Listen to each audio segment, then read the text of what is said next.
Acho que agora já está entrando mais um, Tiago. Meninos, então, hoje a gente vai começar o nosso segundo bimestre já com uma semana de atraso, né? Porque era para a gente começar semana passada, devido àquela paralisação que teve lá no primeiro bimestre.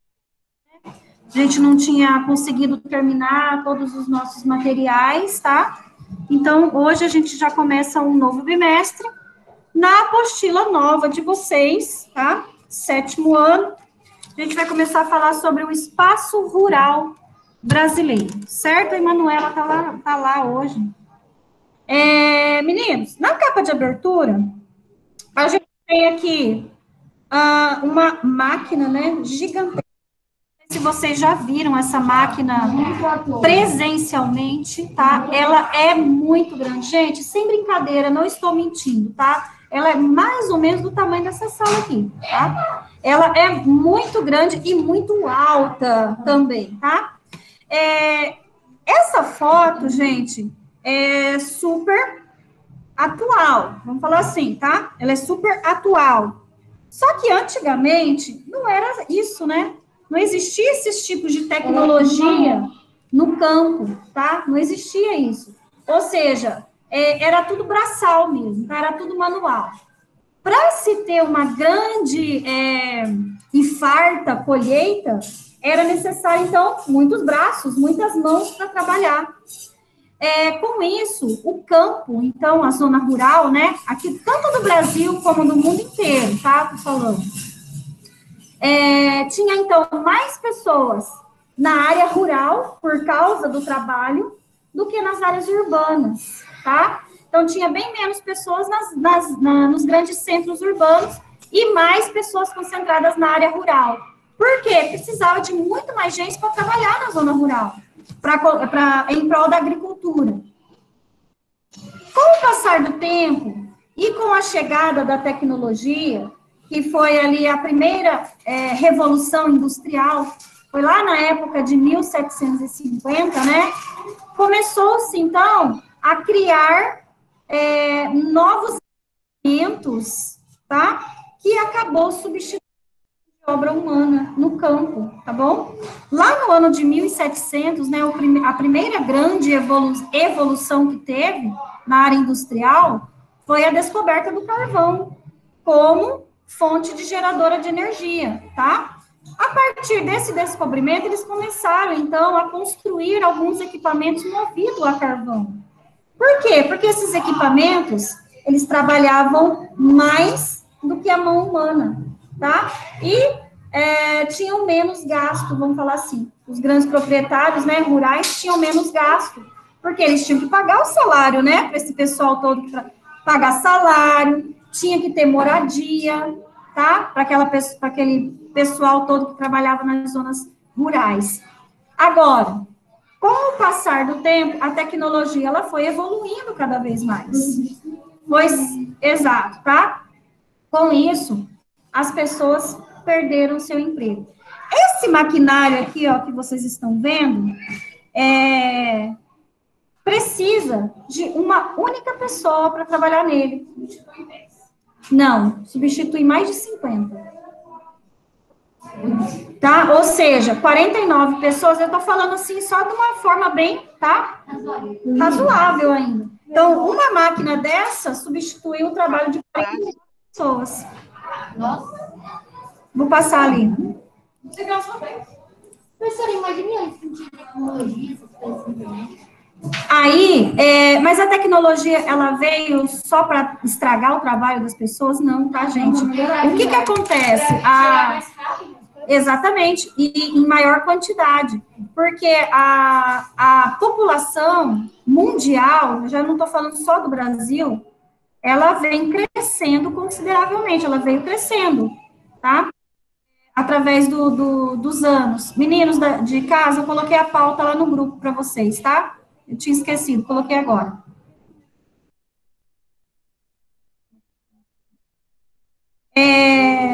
Então, você coloca para antes, né, professor? Você tem que colocar para antes. Matheus? Tem que colocar para antes, tem que dar um tempinho, né, professora? Você não consegue ouvir o que eu estou falando e copiar? Consigo. É a pauta. Mas eu tenho que colar antes, tem? Ah, folha? É. Colar antes, exato. Tem que colar antes, tá? Pode ir colando. Enquanto isso, eu vou explicando para vocês o conteúdo, tá? Alguém aqui tá sem a capa de abertura? Todos ganharam, né? Beleza. Até esqueci o que eu estava falando. Ah, tá. A população, tanto a população daqui do Brasil como do resto do mundo, ela foi crescendo consideravelmente. Quando tem mais gente, precisa do quê? Mais alimentos, não é isso? Para poder... Professora, já pensou se não tivesse tecnologia? O mundo são 7 bilhões, 7 bilhões, 600 e não sei quantos mil pessoas. Já pensou? Pois é, gente, aí ia criar um outro problema, né? A fome. A gente já sabe que a fome já está alastrada em alguns países do mundo, principalmente nos países africanos que são mais pobres, tá?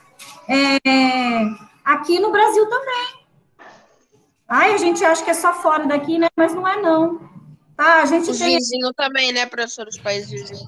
Sim. Eles estão colados na Aqui gente. no Brasil, se não me engano, a gente tem mais ou menos 12 milhões de pessoas vivendo abaixo da linha da miséria. Abaixo da linha da miséria. Ou seja, são pessoas que não têm nada mesmo, tá? Que vive de doação, né? Ou aquelas pessoas assim que a mãe deixa de comer para dar para o filho comer para ele não passar fome, principalmente agora na pandemia. Mas na pandemia a gente aumentou muito essa questão da fome. Por quê? Matheus, guarda isso daí. Porque com as escolas abertas, né, presencial, principalmente escola pública, a criança ela ia para a escola para comer. Às vezes o lanche na hora do recreio era a primeira e única fonte de alimentação do dia inteiro daquela criança, tá, gente? E isso é realidade, infelizmente, no Brasil. Tá? Professora, Fala. são 27 milhões de pessoas que vivem abaixo da linha da pobreza no Brasil. 27 milhões? Aham. Você tá lendo aí? Aham. Tá muito pior do que eu imaginava, tá, gente? É 12%, é 12,8% da população do Brasil. 12% da população, tá? Obrigada pela informação. Então, olha aí para vocês verem como que tá a situação do povo brasileiro, tá, gente? É o dobro do que você falou, professor. Então, Comprou a tarefa da página 7, professora? É na apostila CA? Apostila. Quando é Tá, CA, vou anotar. é o CA. Vocês sabem disso, tá, gente? Vamos lá. Aí ele coloca ali, ó, trator realiza colheita de plantação de soja aqui no Mato Grosso do Sul, tá? O centro-oeste brasileiro, graças a Deus, né, a gente fala que é um celeiro de fartura. Até está no nosso hino do Mato Grosso do Sul, que aqui é um celeiro de fartura, tá? Não, no hino, acho que é o hino do Mato Grosso do Sul, é o hino de Campo Grande, é um dos dois, tá? Que fala que é um celeiro de fartura e é realmente. A gente tem aqui temperatura favorável, a gente tem o solo favorável, o relevo favorável, tá? A quantidade de chuva na medida certa para certos tipos de plantação. Por exemplo, a gente tem aqui os nossos carros-chefes, né? A gente tem a soja, tá? O milho, a cana-de-açúcar, e aqui é o que tá falando aqui? Aqui ele não fala, né? Aqui também não dá para ver que tipo que é, eu acho que é soja. Tá? Professora, Não sei. Oi. É soja. a senhora falou sobre os hinos, falando do celeiro de fartura. A minha tia ouviu, ela falou que é o hino do Mato Grosso do Sul. Do Mato Grosso do Sul. Obrigada, tá? Pela informação. Muito bem, tá? Então, olha só, o hino de Mato Grosso do Sul já fala que aqui é um celeiro de fartura. Tá, gente? Então, por quê? Porque a gente tem tudo isso a nosso favor, tá? Sem falar da pecuária, tá? Que é a criação de gado. A gente também até exporta, né? Estava exportando antes da pandemia para a China, né? Que foi o nosso último conquistado. Agora eu não sei como é que tá por causa da pandemia, tá? Se eles estão comprando carne nossa aqui do Mato Grosso do Sul. Mas olha só, E tudo isso, Ô, gente, professor, eu achei. é possível. Por quê? Porque a gente foi substituída essa mão de obra humana pela mão de obra mecanizada. Essa mão de obra mecanizada, ela veio, tá, substituiu a mão de obra humana, muita gente perdeu o emprego, perdeu, tá? Essa é uma realidade, não é só no Brasil. Mas ela trouxe esses outros benefícios, que é o quê? Gerar mais alimento. Geração de alimento tanto para a população interna do país, quanto para exportar. Quando a gente exporta esses grãos, né, esse alimento, ela vem de volta para a gente esse recurso, esse dinheiro. E esse dinheiro, através dos impostos, são investidos em outras partes que também a população precisa, que é o quê? Infraestrutura. Infraestrutura é o quê? Construção aí de hospitais, de escolas, pavimentação de ruas, água encanada, esgoto encanado, tá? Então, segurança pública, tudo isso, esse dinheiro é revertido para a gente de alguma forma, tá? Então, aqui, na nossa capa de abertura, ele traz esse trator, né, que eu não sei como é que chama essa máquina aí, enorme, é uma colheitadeira.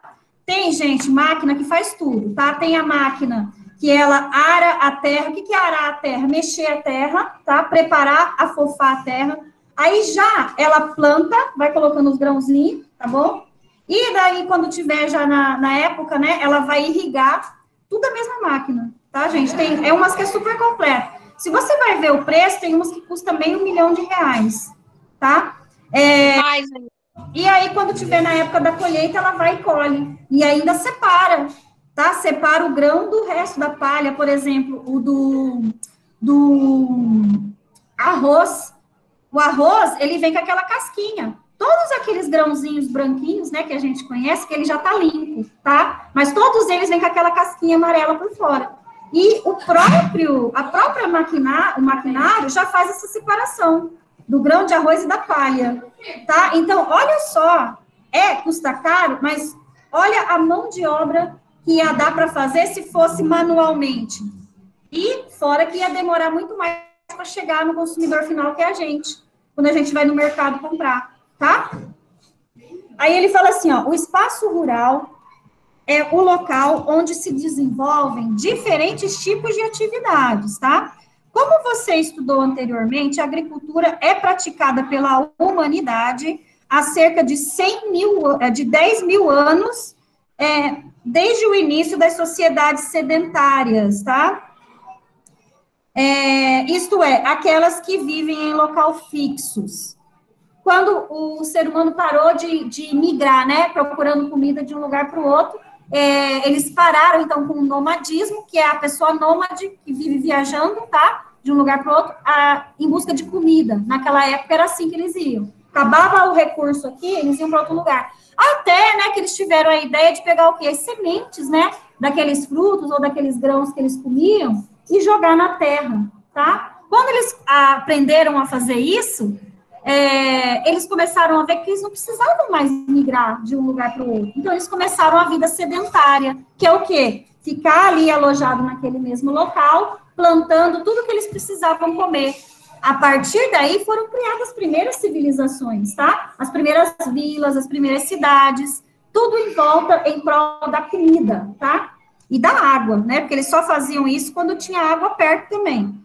Muitos cultivos se espalharam pelo mundo. Observe a fotografia e compare os elementos que compõem a paisagem com as características dos espaços rurais que você conhece ou que você viu por algum programa de televisão, leitura, tá? Gente, isso daqui a gente vê muito quando viaja, né?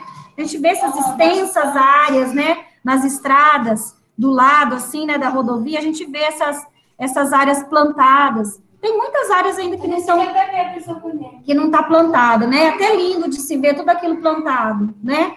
É sinal de fartura, né, gente? Professora, Fala.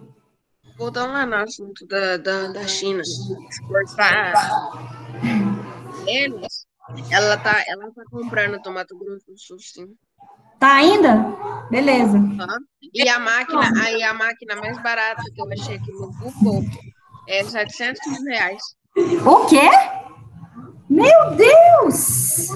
700 mil reais é a máquina mais barata. Nossa! Compra lá para nós, Felipe, para nós botar na nossa fazenda, tá? Compra lá. Não, professor, João. Rico João. João, fala. Mesma coisa, tá? Não. Aí é questão de tamanho, tá? É questão de tamanho. Professora, você viu a reportagem de um fazendeiro que mexeu com o tamanho da fronteira? Uhum. Eu vi. Mas ele disse que foi sem querer, né? Não sei. Vai, fala. A minha avó está muito triste porque a gente deixou a minha bisavó deixou uma amiga dela, ela tinha um filho, mas eu não deixaria assim. Mas só que alguns dias atrás, eu não sei o que faz, dizem que ele fugiu uma amiga falsa da minha bisavó, assim, aquele lugar lá, agora não é mais nosso. E ela tinha pouco. Ué, mas não tem escritura? Tinha que ter, ver se tem documento, escritura. Aí eu perguntei pra minha mãe se não dava pra gente ir lá, e ela disse assim, que não pertence mais a gente. Aquele amigo da minha bisavó, um amigo falso. Pegou pra ele, né? Ixi, Maria. Vamos lá, gente, continuando, então, ali na página 3 agora, tá? O espaço rural pode ser definido como um espaço onde há menor concentração populacional. Hoje em dia é assim, tá? Tem menor número de pessoas concentradas na zona rural. E as principais atividades econômicas praticadas estão ligadas ao setor primário da economia.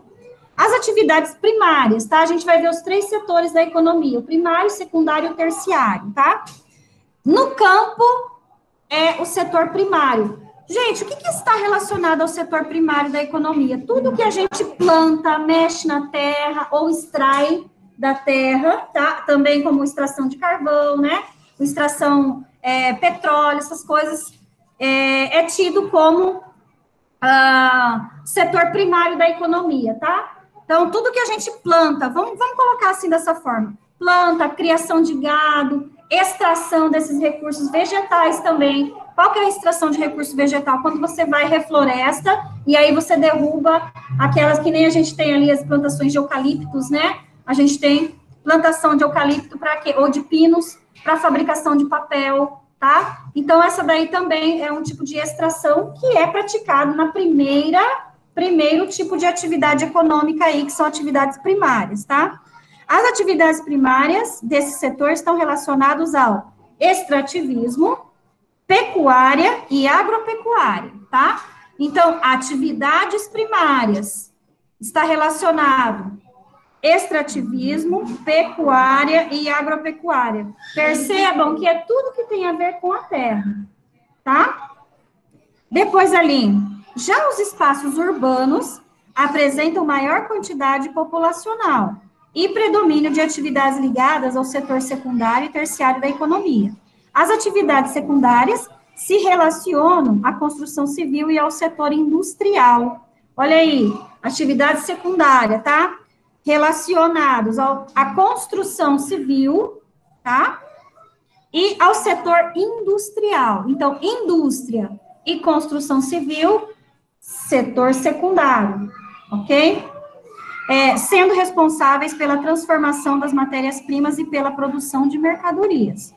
Aí o terceiro setor agora, ó, terceiro setor, o setor terciário, por sua vez, é um pouco mais complexo e envolve a administração pública, o transporte de produtos, o comércio e a prestação de serviços, como ocorre em escolas, hospitais, entre outros. Por exemplo, eu estou aqui trabalhando, certo? Eu estou trabalhando, não estou? Estou trabalhando, exercendo minha profissão. Eu estou oferecendo para vocês um serviço. Quando eu ofereço esse serviço a vocês, eu sou uma prestadora de serviço. Eu pertenço ao setor terciário da economia, tá? Um dentista é a mesma coisa? Ele presta serviço para alguém, para um cliente dele. Um vendedor de loja? Um comerciante? Também, tá? Terceiro setor da economia, prestação de serviços. Certo? Policial não é. Também. Policial é. Eu Eu tenho que quase todas as profissões, elas pertencem ao setor da economia, ao terceiro setor, porque elas prestam serviço para alguém, tá? O servidor público também. O policial, ele presta serviço para alguém, ele está fazendo o quê? Ele está protegendo a sociedade, ele está prestando serviço de segurança pública, tá? Diferenciar esses espaços, contudo, nem sempre é fácil, visto que há áreas rurais que apresentam características urbanas, bem como áreas urbanas que incorporam algumas características rurais. Observe a imagem ao lado, que retrata uma pequena área urbana em meio a um grande espaço rural. Quais atividades você imagina que podem ser desenvolvidas nas áreas urbana e rural representadas na foto ao lado? Vamos ver. Esse é o município de Alfredo Marcondes, lá no interior de São Paulo. Gente, é a típica cidade de interior, tá? Porque é cidade pequena, rodeada de campo, né, do lado dela, tá? Ou seja, ela tem uma grande área vasta do lado dela, que é a área rural. Como assim que é a área rural? Porque é uma área que dá para você plantar, é uma área que, dependendo se tiver alguma coisa para extrair, dá para extrair, tá? Dá para criar gado? Dá para criar gado, tá bom? Então, ali, e no centro dela, tem a cidade, a criação da cidade, mas ao redor todinho dela é a área rural. Aqui em Campo Grande, no município, vamos falar assim, município de Campo Grande, eu poderia falar para vocês que a gente também tá desse jeito aqui, rodeado de área rural do lado, tá? Campo Grande tem muita área rural, município de Campo Grande. Por quê? Se você for pegar no mapa, vocês que estão em casa, aí dá para vocês pesquisarem lá, mapa de Campo Grande, tá? Vocês vão ver, Campo Grande, no mapa, ela é tipo um negocinho comprido assim, ó, tá? E desse negocinho comprido, pessoal de casa, dá uma olhada aí na internet para vocês, procurem mapa de Campo Grande, tá? É mais ou menos assim, ó, mapa de Campo Grande, tá? Mais ou menos assim, é bem compridinho assim. O município inteiro é isso aqui. A cidade de Campo Grande é isso aqui. Nossa, uma vez não, já falei de cidade eu não sei quando. Tudo isso é área rural. Tá? E isso aqui, Campo Grande é grande, né, gente, a cidade, né? É só chegar assim. Todo o município dele.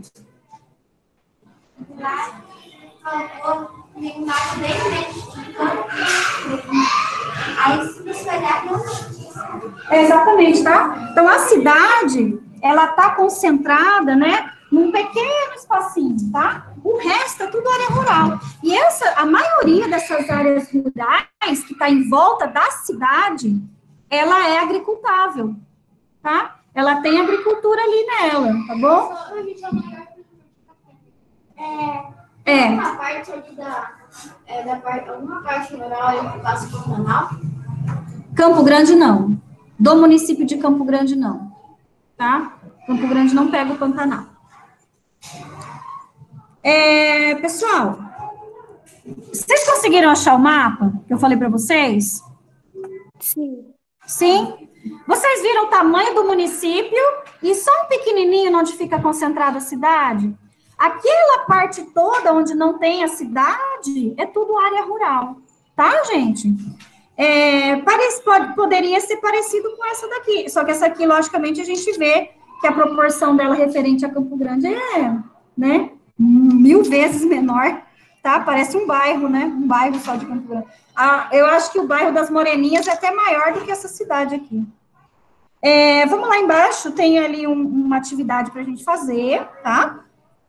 Um pouquinho mais. Falando, 4 moreninhas. Falando aí dos setores da economia e o que esses setores abrangem, Ô, tá? professora, Oi. eu fui dar zoom lá no mapa de Campo Grande, você falou pra ver a gente pesquisar, professora. Eu achei a minha rua, Avenida Tiradentes. Tá bom. Vamos lá. O quadro a seguir relaciona as atividades econômicas com o Ô, setor professora, e a localização. Deixa eu terminar. E a localização predominante delas. Complete-o com as informações correspondentes. Fala, Felipe. Eu não sei se você já tinha falado, mas Campo Grande é o município que mais tem área rural do Mato Grosso do Sul. Não, não tinha falado, não. Vamos lá, gente. Então, aí, vocês têm esse quadro, tem algumas lacunas em branco, né? Vocês vão escrever qual que é o setor, na onde que ela localiza, se é espaço urbano, se é espaço rural, tá? A atividade, ali do primeiro já está até falando, e um exemplo das atividades que podem ser feitas ali nesses setores da economia, tá? Ó, o primeiro, ele traz uma dica aí pra gente, né? Ali na atividades, ó, agricultura, pecuária e extrativismo. Qual que é o setor da economia que tem agricultura, pecuária e extrativismo? Primário, né? Então, na primeira lacuna, lá onde está escrito setor, embaixo você vai escrever primário, tá? Primário.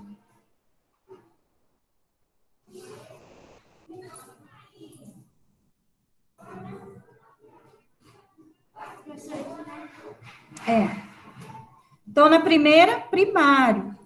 E a localização? Na onde que localiza predominantemente?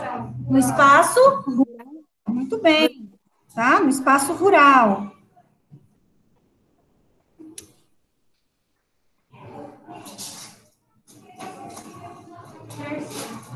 Aí a gente tem as atividades, né? Que é agricultura, pecuária e extrativismo. Qual que é um exemplo ou dois exemplos que a gente pode citar de setor primário que é localizado no espaço rural e tem essas atividades? Vendas? A venda sim? O sítio da minha tia? Isso, criação de gado, né?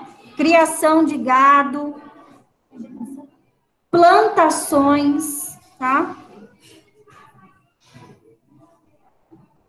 Extração da Extração, a extração, você pode colocar extração animal ou extração vegetal, tá? Então, esses são alguns exemplos que a gente pode falar do setor primário, tá bom?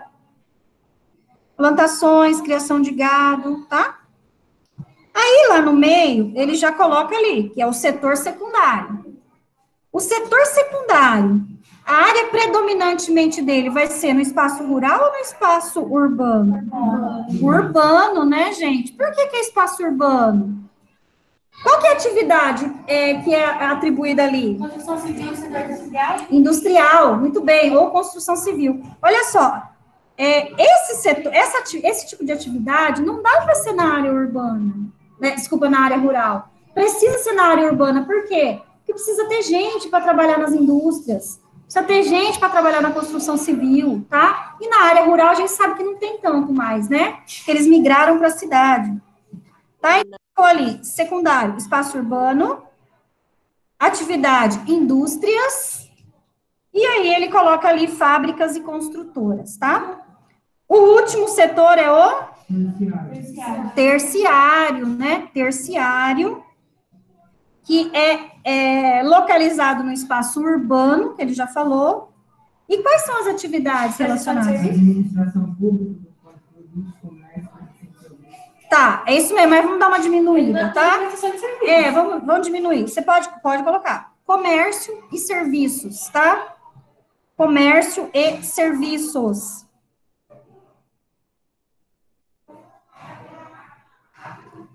E no último ali, o exemplo, vocês podem colocar ali escolas, hospitais, muito bem, mercados, tá? Escolas, hospitais, mercados.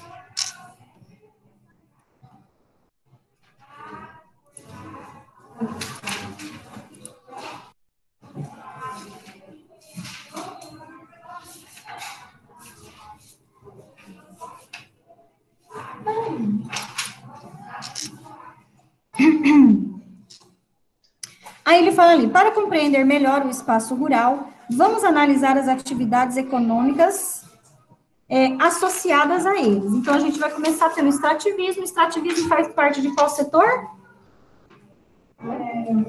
Primário, né? Setor primário, muito bem, tá? Então, a gente tem ali esses tipos de extrativismo, o mineral e o animal e o vegetal, né? Tem aqui também, tá? Vamos lá.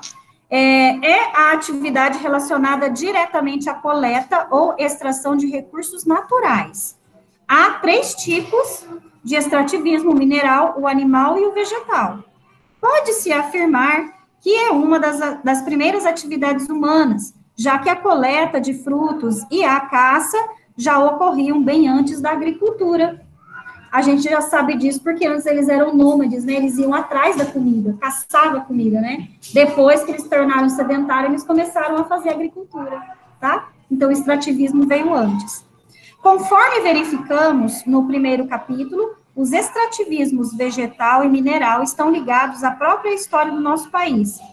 Ainda hoje, essas atividades movimentam parte significativa das economias brasileira e mundial. Aí o primeiro que a gente vai falar, então, é do setor do extrativismo mineral, tá? Minérios, né? Quando já fala, a gente já lembra de riqueza, né?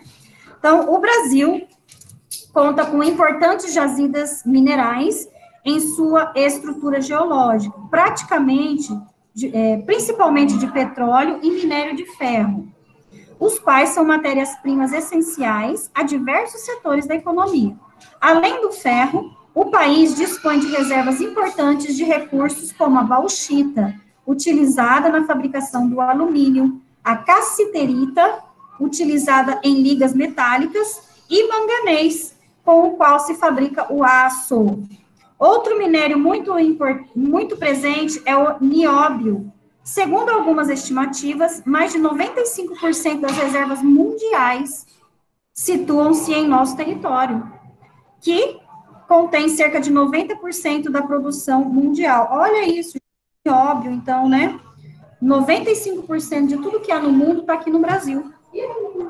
O nióbio é um mineral metálico encontrado em rochas magmáticas intrusivas, formadas com o magma que se resfria lentamente no interior da crosta. É muito empregado na produção de aço inoxidável, material muito resistente à corrosão. Além disso, me deu soluço. Pode ser usado na fabricação de componentes de motores de automóveis, ligas de implantes cirúrgicos e em propulsores de foguetes e satélites espaciais. Olha isso, hein? Deve ser claro esse material, então, né, gente? Nióbio. No Brasil, gente, há tudo para dar certo. Tudo, tá? Vamos lá. Extrativismo animal. Como o próprio nome sugere, o extrativismo animal é a retirada ou captura de espécies animais. As formas básicas de extrativismo animal são a caça e a pesca, tá? A pesca é uma importante atividade econômica. De acordo com dados do governo, entre 2013 e 2015, o país apresentava 1,84 milhão de pescadores, com uma produção anual de 750 mil toneladas de pescado. Esse número nos coloca entre os 20 maiores produtores de pescado do planeta, conforme você pode ver na tabela. Gente, isso aqui é uma coisa absurda, né? Porque você coloca ali o Brasil em 19º lugar em pescado, né? Em coleta da pesca. Engraçado que aqui no Brasil, esse tipo de proteína, né, da carne do peixe, é menos consumida, é a menos consumida, porque é muito cara, tá? Então, o preço torna inacessível. Se você for hoje ali no mercado e ver lá, né, que vem agora em pacotinho, da Copacol tem, né, um pacotinho de filé de tilápia, não, de peixe, né, um filézinho de tilápia, um pacotinho de 1 quilo tá quase R$30. Ô, professora, achei a primeira. Você vai pegar esse pacote de 1 quilo, vem ali 5 filés. 5, tá? Aí você vê o preço do pescado. Sabe aquele peixe que é assado lá no mercado lá do tem, Thiago? 200 e poucos reais o peixe. E peixe não tem nem 3 quilos direito. Mas é. E alguns ainda eles colocam farofa dentro para pesar mais, entendeu? Aí você paga mais caro ainda. Tá, gente? Então, olha só. E não era para ser, né? Já que a gente é um dos maiores produtores de pescado do planeta, então o peixe, pelo menos, deveria ser mais acessível, né? Ao consumidor brasileiro. E não é, né? Ô, professora, tudo que tá tendo carne tá caro. Porque o quê? Eu tô falando, tudo que está tendo carne tá caro. Ah, gente, na verdade, não é só a carne que tá cara, tá? A carne subiu consideravelmente, tá? Mas tudo quanto é produto que se produz hoje no Brasil, gente, eu acho que quase todos, tá? Vou colocar aí cerca de 95% dos produtos que é produzido hoje no território brasileiro, que subiram de preço, porque eu não vejo um que baixou, tá? Às vezes tem um que tem oscilação de preço, tá? Mas depende da época do ano. Se tem chuva, se não tem, tá? Mas a maioria subiu de preço. Por quê? Porque o produto hoje que a gente produz é tipo exportação. Todos os materiais, eu acho que eu já falei isso para vocês, tudo que é produzido no Brasil e vendido para fora do Brasil é comercializado em dólar, tá? Dólar. E a gente sabe que o dólar hoje, ele virou uma mercadoria. Hoje o dólar não é só uma moeda, tá? Ele virou um produto negociável. Você pode comprar, pode vender, tá? E isso acaba modificando o valor do dólar, tá? E o dólar, a gente sabe que tá lá em cima, né? Tá mais de R$5. Eu não sei nem quanto que tá. R$5. 5,23. R$5,23 hoje, tá? Hoje. Lá no final da tarde pode estar mais. E os nossos produtos são comercializados em dólar. Então, se tem essa alta no valor do dólar, o produto vai encarecer para a gente também, que não recebe em dólar, tá? A gente recebe em reais. Se você, pegar lá R$100, pega seus R$100, né? Precioso, suado, né? Você vai no mercado para comprar algumas coisas que precisa de comer em casa. Você compra 5 coisas e ainda gasta tudo. Exatamente, não sobra um centavo, tá? Um pacote de arroz bom tá R$25. Um pacote de feijão tá Ô, professora, eu fui no mercado esses dias. E aí o pacote de arroz tava 30 e pouco. Você compra a mistura do dia e ainda tá de R$50. Sim, tá? Então, assim, 1 quilo de bife tá R$39, dependendo da carne que você vai comprar. Então, olha só. A carne, ela tá cara porque a nossa carne agora também é tipo exportação. A gente vende para fora. A gente vende. Tá? Então, tudo encarece. A ração que o produtor rural, ele dá para o gado engordar, o sal, né? Que eles usam sal mineral e ração, né? Para engordar mais rápido, para poder vender mais. Tá cara. Então, assim, tudo isso que ele compra para aumentar a produção dele, acaba caindo para a gente também como consumidor final. Fala. Porque o quê? Ai, eu não sei te falar, essa supervalorização do dólar. O dólar, ele sempre foi uma moeda muito alta, sempre teve um valor considerável, tá? Só que antes, lá no começo da nossa moeda, do real, porque essa moeda real, gente, ela não é muito antiga, ela é uma moeda nova. Ela deve ter uns cerca de 20 anos, 20 e poucos anos, tá? Ela foi feita ali no governo do Fernando Henrique Cardoso, se não me engano. Eu acho que foi isso, tá? E aí, no começo, né, da criação dessa moeda, ela até que teve um valor bom pra gente. 20 anos, professora. 20 anos, obrigada. Ó, o Felipe ele é meu assessor, ele pega e vai pesquisando lá. 1994. Isso, já vai me assessorando aí, tá? Aí, ela tinha um valor considerável bom, só que o dólar é imbatível, né? A gente tem uma moeda que é mais forte que o dólar, que é o euro, né? Eu acho que... Vê aí, Felipe, quanto que vale um euro, eu acho que vale mais do que o dólar, tá? É um mais caro que o outro. É mais caro, só que a nossa negociação é em dólar. Ainda bem que não é em euro, senão a gente já tá, né, gente? Meu Deus do céu, né? Professora, 1 euro. Oi? professora, 1 euro é 6,33. Ai, viu? Olha aí, ó. 1 euro vale 6,30? E 3. R$ 6,33, tá? Se você quiser comprar 1 euro hoje, você vai lá na casa de câmbio com R$ 6,33 agora, né? E compra 1 euro, tá, gente? Professora, isso porque tá falando que o preço caiu. Ah, viu? Ó, professora, tô falando. Vamos lá, pessoas. Posso continuar? Ali ainda, tá? Ele fala, o perfil da produção pesqueira pode ser classificado em duas categorias principais. A artesanal, que são esses pescadores aqui, ó, tá vendo aqui embaixo? Que vão diretamente no mar, com as suas redes, pegam o peixe, vende na feira ou vende nos mercados locais, tá? Esse é o artesanal. E tem a industrial, que daí a gente sabe que eles vão em grandes barcos, tem ali aquelas rede de pesca mecanizada, né? O próprio barco joga a rede e daí já recolhe com um monte de peixe, tá? São vendidas aí ou até exportadas, tá? Para qualquer lugar do Brasil e qualquer lugar do planeta, tá? Peixe tropical. Peixe o quê? Peixe tropical. O que é peixe tropical? Eu não sei o que é um peixe tropical. Ai, eu não sei. Acho que dá, gente. Eu não sei, acho que dá. Eu não entendo muito de peixe, porque eu não gosto. Tá? Mas eu não entendo muito de peixe. Professora, eu também.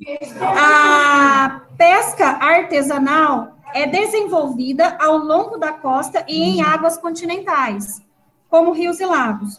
Compreende desde atividades de subsistência, com técnicas mais simples, até comunidades de pescadores mais organizadas, que apresentam melhores condições de armazenamento e pontos de venda. Aí do lado tem aquele ranking, né, que ele falou, que o Brasil está entre os 20. Lembra que esse dado aqui é de 2017? Não, perdão. Esse dado é de 2014. Olha lá, ó. 2010, professora. Não, a fonte... Professora, Mas aqui no negócio de 2010. É verdade, 2010, tá? Então, a gente nem sabe em qual posição que a gente está aí agora, tá? Passou 11 anos já, né? Virando, a gente vê aqui, ó, esse barco industrial, tá? Com grandes pescas, então, porque daí eles pegam em grande quantidade, eles fazem aquele arrastão, né? Com a rede, tá? E pega lá um monte de peixe. Já a pesca industrial apresenta características mais sofisticadas, como instalações com boas condições de armazenamento, embarcações maiores e métodos que utilizam tecnologias avançadas. Nessa modalidade, também é possível a opção pela extração específica de alguma espécie. A modalidade de caça, por sua vez, é proibida no Brasil desde 1967. Dessa forma, animais silvestres de qualquer espécie não podem ser caçados, apanhados de seus habitats, tampouco comercializados. Isso, contudo, não vem impedindo a ação de grupos que fazem a captura desses animais para comércio clandestino. A gente tem a carne do jacaré, né, que a gente sabe que não pode, a não ser aqueles criados em cativeiro, tá? Reprodução em cativeiro. A gente tem os javalis, que são aqueles porcos do mato, né, que também não pode, tá? Aí ele tem aqui, ó, a exceção, no entanto, o Instituto Brasileiro do Meio Ambiente e dos Recursos Naturais Renováveis, o IBAMA, autoriza em determinadas épocas, tá? O controle para controlar a superpopulação da espécie a caça de javalis e jacarés em certas regiões do Brasil, por exemplo, tá? Não quer dizer, então, que está liberado para todo mundo, certo? Aí a gente tem aqui uma questão muito importante, que isso aqui dói até no coração quando eu vejo, tá? Que é o tráfico de animal silvestre, tá? Ele coloca aqui, ó, a prática de tráfico de animais e plantas silvestres. Plantas, o povo também, né, faz isso, com planta, faz, tá, gente? Eu vou falar uma coisa para vocês, ó. Vou falar uma história aí de anos atrás, tá? Aqui do território brasileiro. O Brasil, gente, há anos atrás, era o principal produtor de látex, tá? Látex é aquele sumo branco que sai das seringueiras, que é utilizado para fazer borracha, tá? O Brasil era o principal produtor mundial, tá, de látex, porque a gente tem aquela grande vastidão na floresta amazônica. Aí, o que aconteceu? O Brasil dominava esse mercado látex, tá, no mundo. Só que aí vieram, né, clandestinos, vamos falar assim, né, e levaram essas espécies brasileiras lá para o território deles, tá? Clandestinamente. Clandestinamente, obrigado, para não falar outra palavra, né, que eles... exatamente. E aí, o que eles fizeram? Começaram a fazer a produção desse mesmo produto lá. Consequentemente, roubaram o nosso mercado, porque já que eram eles que compravam, tá? Então, eles vieram, raptaram, né, algumas mudas, levaram para lá, fizeram a sua floresta, a sua plantação e não precisaram mais comprar da gente, tá? Pois é, tráfico... Ô, professora, eu tenho 3 coisas para te falar.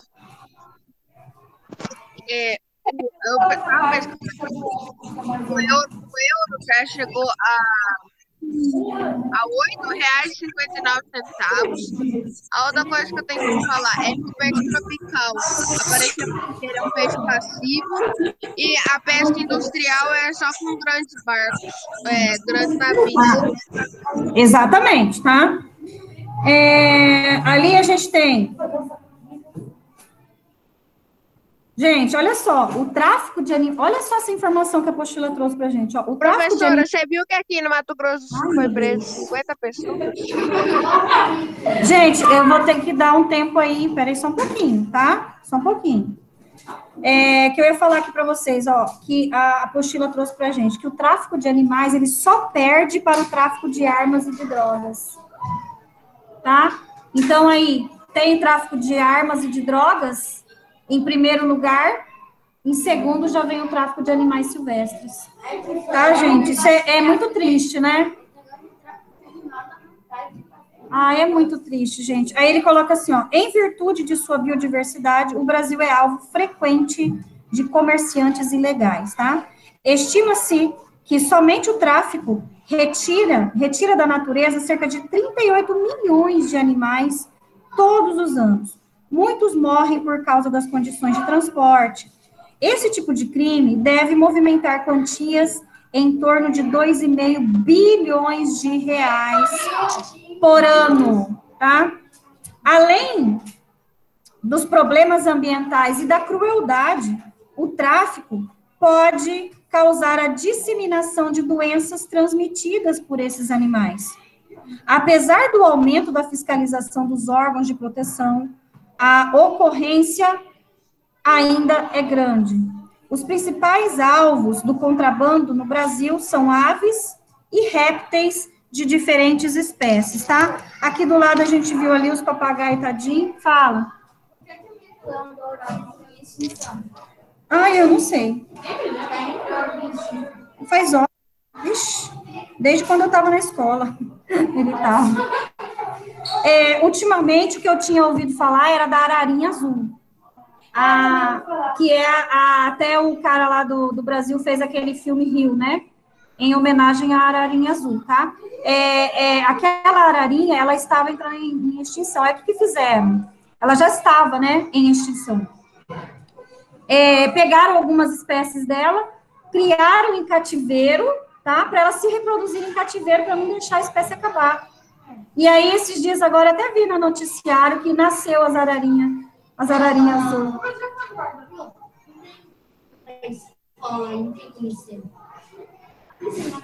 Escuteiro velho, sim, sim. Não, então, mas tinha uma duas araras em cima do semáforo. Ela faz... tá. Em cima do semáforo. Lá, eu moro numa região, lá perto do Colégio Militar, lá para baixo tem uma tem uma subestação da Energisa. Tem umas torres elétricas gigantescas. Lá na frente da minha casa passa uma. Ali elas ficam lá, às vezes, elas fazem um barulho, parece que elas estão conversando. E assim, elas passam sempre de duas. Sempre de duas, que é o casal. E esses dias eu vi passar as três, que é o filhote. A menorzinha, junto com elas. Coisa mais linda. Fora que elas acabam com um pouco do meu vizinho. Minha irmã, esses dias, até filmou elas lá. Gente, coco verde. Sabe aqueles cocos? É duro pra caramba aquilo lá, né? Elas arrancam tudo aquela parte, assim, fizeram um furo e vira assim, ó. Sabe? E vira o coco para tomar água. É uma coisa impressionante. Como que é forte aquele bico delas? Peraí. Quem? Tucano, eu acho que não. Raramente você vê as tucanas na rua. Gente, a gente tem que ver. Na chácara não tem tucanos. A gente tem que ver isso. Porque na cidade é difícil aparecer. Tem que ser mais em área rural. A arara tem bastante, porque a gente tem frutífera na cidade. E elas vêm para comer o fruto. Professora, na esquina da minha Só um pouquinho, casa. Felipe. Só um pouquinho. Tem mais gente aqui querendo falar. Aqui, João. Hã? Não. Não foi. É que a São Vicente é uma embarcação, né? Só que quando uma morre, ela não pode se relacionar nem com uma. Ela fica sozinha. É igual o pinguim. Pinguim é assim também, ele tem o mesmo parceiro a vida toda. Fala você.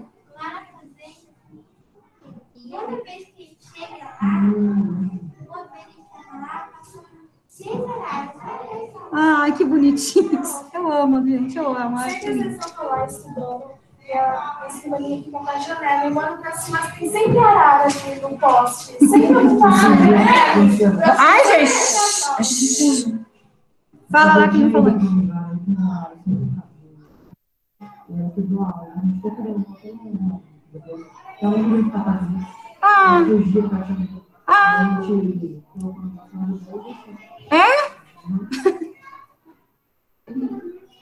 E o professor lá em Rochedo tem uma pracinha, e lá tinha um campo de futebol, tinha uma arara sentada bem em cima da trave, a gente ficou brincando com ela. Bom, vamos lá, gente, continuando. Agora a gente vai falar do extrativismo vegetal. Quando a gente fala de extrativismo vegetal, é das plantas, certo? Árvores, plantas, tá? É atividade econômica voltada à extração de recursos naturais vegetais, tá? É realizada por meio da coleta e extração de produtos como madeiras, fibras, sementes, raízes e frutos. Trata-se de um importante meio de vida para muitas das comunidades locais das áreas florestais. Em geral, tais comunidades praticam o extrativismo de modo sustentável, o que garante a exploração contínua, tá? Ou seja, eles não deixam a derrubada da árvore. Não sei se aqui vai falar, eu acho que não. Deixa eu ver se vai falar em algum lugar, eu acho que não. Mas, gente, alguns produtores de cacau aqui do Brasil já estão... já deram um alarde pra gente, tá? Que daqui a uns anos vai faltar cacau, tá, gente? Que é a matéria-prima para fazer o chocolate, que a gente sabe, né?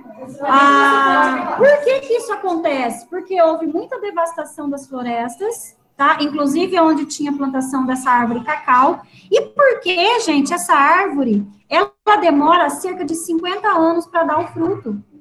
Tá? Então, assim, eu vou plantar agora, tá, beleza, para não faltar cacau para mim, né? Só que daí eu não vou estar viva até lá, tá? Porque ela demora 50 anos, mais ou menos, para poder frutificar, tá? Então, aí, alguns produtores já se mostraram preocupados com essa possibilidade de no futuro aí próximo, tá? Faltar o cacau pra gente, tá bom?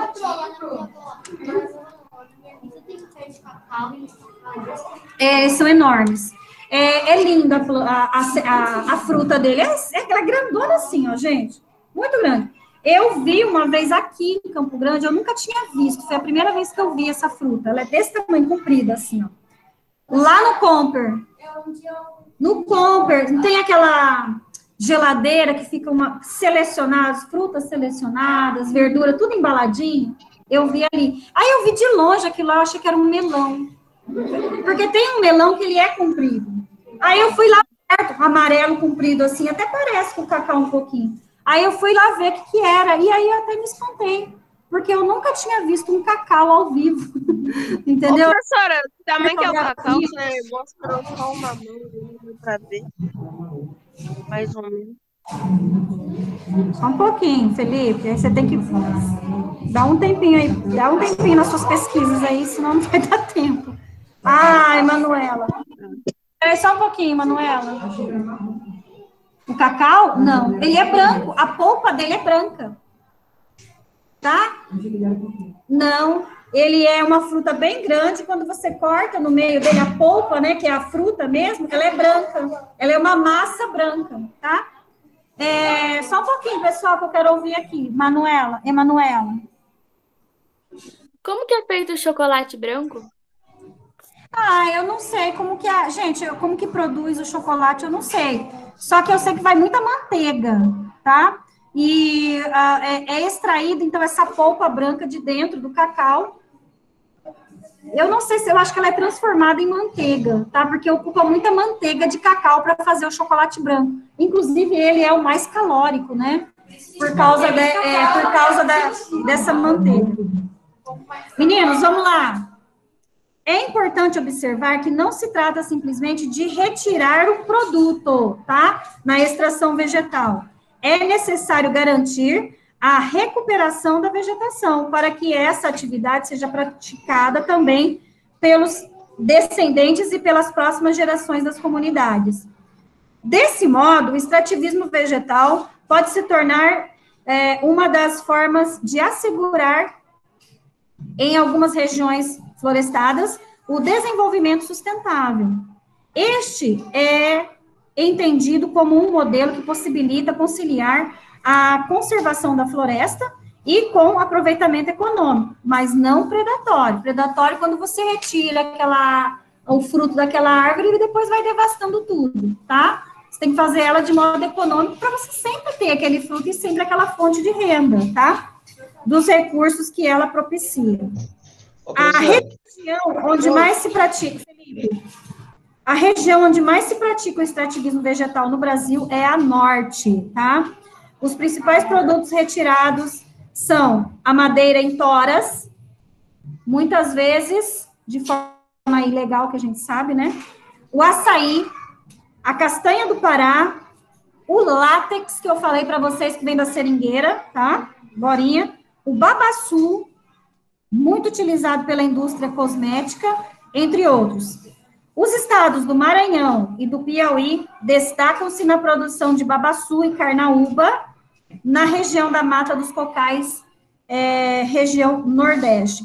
Aqui a gente tem... vai falar da biopirataria, que eu falei para vocês, que quando vieram aqui, né, e levaram ilegalmente as nossas mudas, né, mudas das seringueiras. Eu vou ler essa aqui para vocês, ó, biopirataria e o látex da Amazônia, tá?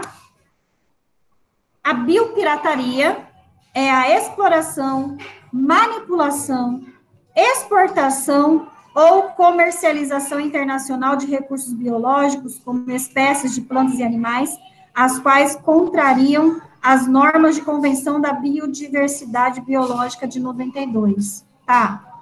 A floresta amazônica já foi alvo de diferentes tipos de biopirataria em distintas épocas.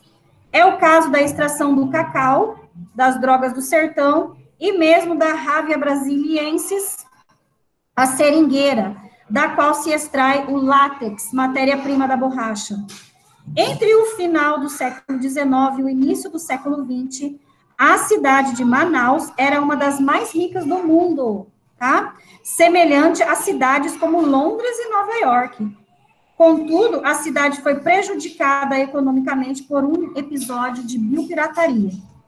A cidade, na verdade, a Amazônia brasileira, de um modo geral, foi vítima de biopirataria cometida pelo inglês Henry Wickham. Aí tem a data de nascimento dele ali, e quando ele faleceu.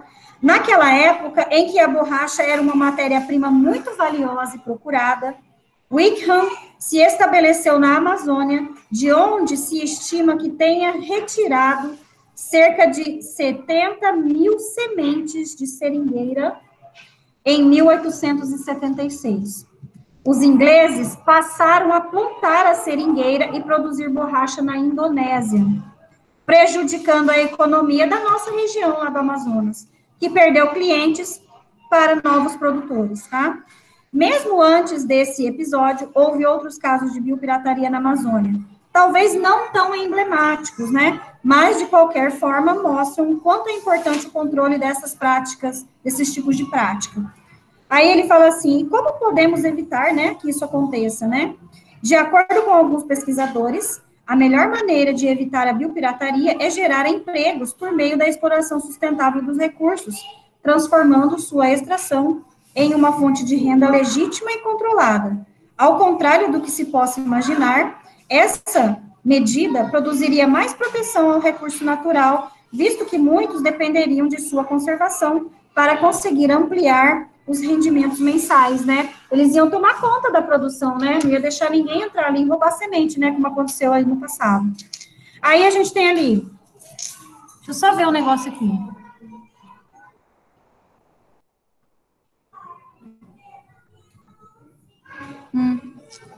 Prof, a Amazônia é um dos estados onde mais ocorre tráfico de animal do mundo, inclusive o tráfico de cascos de tartaruga. Ó, informação importante também. Aí, vamos lá, página 7. A gente vai até a 11, né? Eita, vamos dar uma acelerada. Assim, diferentemente do extrativismo mineral, o que está relacionado de modo direto à movimentação de volumes significativos, grandes alterações ambientais e empresas com atuação mundial, o extrativismo vegetal se associa mais às atividades econômicas desenvolvidas por pequenas comunidades. Nesse sentido, a preservação ambiental do local, que mantém tal atividade, além de extremamente necessária, é favorecida por essas atividades sustentáveis e vice-versa. As reservas extrativistas são uma forma importante de assegurar a preservação ambiental. Elas são implantadas principalmente nos locais em que vivem comunidades tradicionais, como as das quebradeiras de coco babaçu. São grupos que partilham de laços culturais comuns, com formas de organização social próprias e que ocupam um espaço onde vivem da exploração de determinados recursos naturais. A seguir, outros exemplos de comunidades tradicionais que praticam o extrativismo de forma sustentável, tá? Então, a gente tem os quilombolas. Quem são os quilombolas, tá? Comunidades remanescentes. O que é remanescente? Que restou, tá? É o que restou da original. Então, aí, comunidades remanescentes de quilombos, antigos vilarejos rurais formados inicialmente por pessoas libertas da condição de escravizados e seus descendentes. A maior parte da população é composta de afrodescendentes. Vivem principalmente da agricultura, mantendo fortes vínculos com sua herança cultural. Depois a gente tem os seringueiros, que é a comunidade tradicional que se mantém graças ao extrativismo do látex, substância retirada das seringueiras para a produção de borracha. Os ribeirinhos, tá? Comunidade que vivem próximos aos rios, que dependem principalmente da pesca artesanal como fonte de renda. E, por último, a gente tem os caiçaras, que vivem na região litorânea e praticam atividades principalmente relacionadas à pesca, envolvendo desde confecção de redes e artigos para pesca até a própria pesca artesanal, tá? Então, aqui a gente tem uma foto de duas comunidades aí, ó. Primeiro, a comunidade quilombola, tá? Lá em Goiás. E aí, do lado, a gente tem lá em Manaus os ribeirinhos que vivem em casas flutuantes no Rio Amazonas, tá? Aí nós temos as atividades 1, 2 e 3. A primeira atividade é para fazer no caderno, tarefa, tá? Essa é a tarefa de vocês. A primeira ali, ele fala quais são as diferenças entre as atividades econômicas predominantes no espaço urbano e rural. Eles vão falar a diferença das duas, escrever no caderno. E as outras duas dá para fazer na apostila, tá? Uma para criar a frase contextualizando esses termos. Crescimento populacional, extrativismo e problemas ambientais. É uma frase que tem que ter esses 3 termos. E a 3, o que são comunidades tradicionais, e cite 3 exemplos delas, tá? Professora, Vira. página. Professora, Fala, Matheus. sobre o cacau, professora, o cacau é feito pela manteiga, né? O chocolate branco é feito pela manteiga, proveniente do grão do cacau que tá falando, professora. Tá bom. E também ele é mais caro porque é um tal de chocolate nobre. Valeu, obrigada. Página 8 ali no Saiba Mais agora, tá? A caça de jacarés, olha aí, gente, visa combater a superpopulação em Porto Velho. Gente, essa aqui... O que foi? Você tá mal? Oi? O que foi, então? Saudade? Oh, meu Deus. Vai lá na tia Kézia um pouquinho, fica lá um pouquinho. Vai mais tranquilo, vai lá. Vai beber água, vai no banheiro, lava o rosto. Hã? Você quer ficar quietinho? Tem certeza? Então tá bom. Você quer que eu falo pra tia Kézia mandar seus pais vir te buscar já ou não? Não? Ah, tá. Você vai ficar quietinho então, tá? Vamos lá, pessoal. Que foi, professor, que aconteceu? Nada, gente. Caça de jacarés visa combater a superpopulação em Porto Velho, tá? Essa reportagem de 2011, tá, gente? Já tem 10 anos aí, ó. Ribeirinhos estão ganhando dinheiro, tá? Com o abate de animais. Eles conseguiram autorização, olha isso, tá? Do Instituto Chico Mendes para caçar. Então, eles estavam, né, naquela época, ganhando dinheiro, estavam, mas autorizado, porque a gente sabe que caça no Brasil é ilegal, tá? A não ser em certos casos, e a gente vai ver por quê, que aqui, né, eles foram autorizados a caçar os jacarés ali, ó. A Reserva Extrativista Cunhã, em Rondônia, foi criada há 12 anos como forma de proteção de recursos e riquezas naturais, tá? Cerca de 55 mil hectares. O silêncio só é quebrado pelos pássaros e pela movimentação temerosa do jacaré-açu, considerado o maior animal da espécie em toda a América do Sul. Eles medem até 5 metros e podem pesar mais de 400 quilos. Estão por toda parte e passeiam em grupos. A administração da reserva é feita pelo Instituto Chico Mendes de Conservação da Biodiversidade e, segundo dados do órgão, no Lago do Cunhã, existem, em média, 150 jacarés por quilômetro de margem, tá? Então, a cada 1 quilômetro de margem que você vai, 150 jacarés tem naquele 1 quilômetro. Passou mais 1 quilômetro, mais 150, tá? Margem de rio, tá? Na margem do rio, ou seja, linear, tá? 150 metros linear e não metros quadrados, tá? O que caracteriza a superpopulação, então, tá? Os riscos de ataque se tornaram evidentes em 2004, quando uma criança de 5 anos foi morta por um jacaré, tá? O acidente mudou a rotina da comunidade, com cerca de 80 famílias apenas, tá?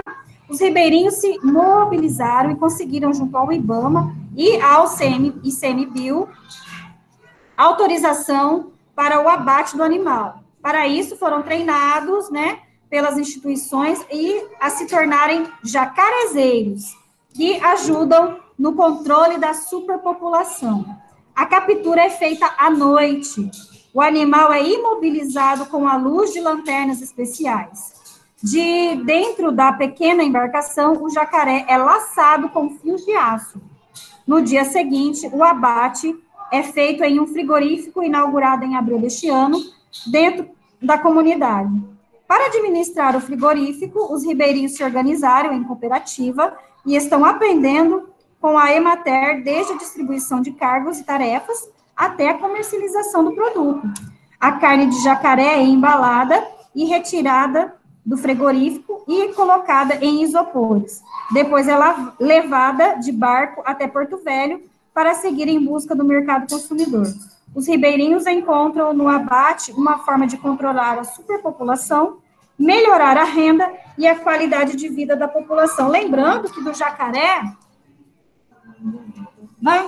lembrando que do jacaré não é só a carne, né, gente, que é comercializada, a pele dele também que é valiosíssima, tá?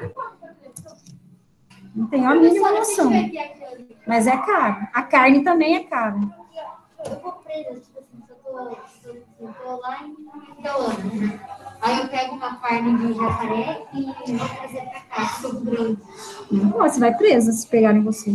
A PRF ou... Que é tráfico de animal, né? Polícia Ambiental. Primeiro, se a Polícia Federal parar você, mas é um crime federal, tá? É um crime federal do mesmo jeito. Mas aí quem vai prender você é a Polícia Ambiental. Mês passado, eu estava falando, O professor, Meu Deus do céu. só que não daqui. Outro lugar. Tem que ver se essa carne é legalizada, porque tem carne legalizada de jacaré. Lembra que eu falei para vocês que tem criadouro? Quem tem criadouro de jacaré pode comercializar. O que não pode é retirar o jacaré da natureza e vender clandestinamente, tá? Aí não pode. Geralmente os açougues, gente, eles têm alvará para vender, tá? Porque eles compram legalizado. Agora, a gente sempre, eu mesmo sempre vejo fiscais em açougues, tá? Fiscalizando se aquela carne ela tem registro. Se ela tiver registro, aí ele vai poder vender normalmente. Se ele estiver comprando carne ilegal, carne sem registro, aquele açougue ele pode ser fechado, ele vai ser interditado, o proprietário vai pagar multa, dependendo, né, de quantas vezes ele já fez, ele pode até pagar na cadeia, tá? Então, assim, tem uma porção de coisas que tem que seguir, né? Fala. Mercadão, não tem uma vez que vai ficar falando que tinha carne de jacaré? Não sei. Não sei te falar. o professora, aí no caso quem prenderia seria o Ibama? Peraí, Felipe, só um pouquinho que ela tá falando aqui, só um minutinho. O cara comprava carne lá fazia o quê? 5 anos, e ele foi descobrir que a carne que ele consumia era de um. Ai, que horror. Meu Deus do céu. Era de um. Quero mostrar a foto. Deus me livre. Felipe, fala. Aí no caso, vocês estavam falando aí, seria o Ibama que prenderia? Peraí, gente. Olha aí, ele faz a pergunta, eu não consigo ouvir. O som do meu computador é baixo. Fala de novo. Vocês estavam falando aí de prender, quem seria, quem prenderia seria o Ibama, não seria? Depende do local. Depende do local. Sério? E se tiver dentro da abrangência do IBAMA, ele pode. Não, Aqui em Campo Grande tem a guarda florestal aqui, que eu sei. Então, dependendo do local, poderia ser a guarda florestal, polícia florestal, tá? entendi. Gente, vamos lá na atividade. Tem atividade para a gente fazer no caderno, tá? Olhar geográfico, página 8. Podem pegar o caderninho de vocês. Não. Não é necessário copiar a pergunta. Vamos, Melissa. A 7 é tarefa ali, ó, no quadro. Tá? Gente, lá na página 8, então tem atividade, coloca só o número da página, olhar geográfico, número 1, tá? Ele fala o seguinte: que tipo de comunidade tradicional vive na reserva extrativista Cunhã? Tem a ver com essa reportagem que eu acabei de ler para vocês aí do jacaré, tá? E que tipo de extrativismo essa comunidade realiza?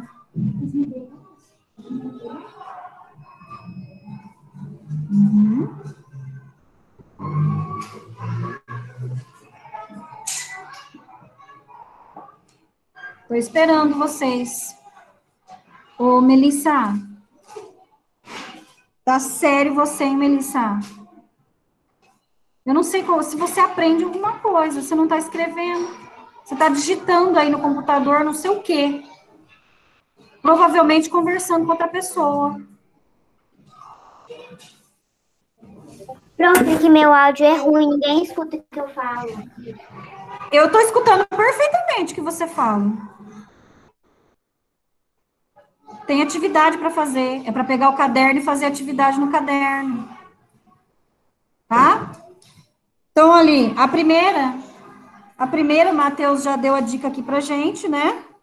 Que tipo de comunidade tradicional vive? É uma pergunta, e tem outra pergunta na mesma, né? Na mesma, número 1, né? Que tipo de comunidade vive, então, na reserva extrativista Cunhã? São os ribeirinhos, né? Os ribeirinhos. E aí ele pergunta assim, que tipo de extrativismo essa comunidade realiza? Extrativismo animal. Muito bem, meninos. Ótimo. Tá? Exato, que é a carne do jacaré. Nesse caso, autorizada, né? Isso, legalizada, tá? Então, aí, respondendo a primeira pergunta, são os ribeirinhos, e eles realizam o extrativismo animal, tá? Extrativismo animal. Aí, na questão 2, vamos lá. Apesar de a caça ser proibida no Brasil, existe autorização pelos órgãos ambientais em regime de exceção. Que fatores motivaram essa autorização? Aqui no caso desse texto.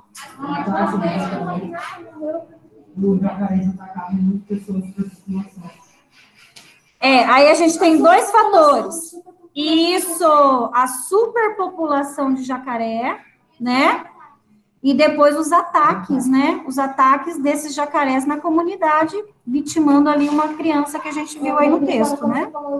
Matheus Moraes, vamos, meu filho, é para escrever, A gente está desenvolvendo atividade.